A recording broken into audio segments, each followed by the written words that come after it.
How to log out of your CapCut account. Hey guys, welcome back to this YouTube channel. Today I will show you that how can you log out of your CapCut account. So if you are willing to log out of your CapCut account on your device, this video might be helpful to you. So let's get started. On this process, at first you'll have to open the CapCut app on your device.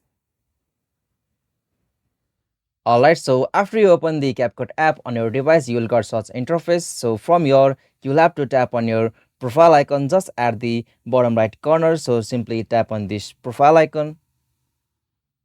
Alright, so now from here, you'll have to tap on this three line just at the top right corner. Okay, so from here you can easily get that options like sign out. So it usually appear at the bottom right corner of the screen. So to sign out or log out of your CapCut account, you'll have to tap on this sign out option. So after you tap on the sign out option, you'll be able to log out of your CapCut account. So this is the easiest and simplest method. Hope this video was helpful to you, and please don't forget to subscribe our YouTube channel for more quick and short tutorial like this. Thank you for watching this video. Have a nice day.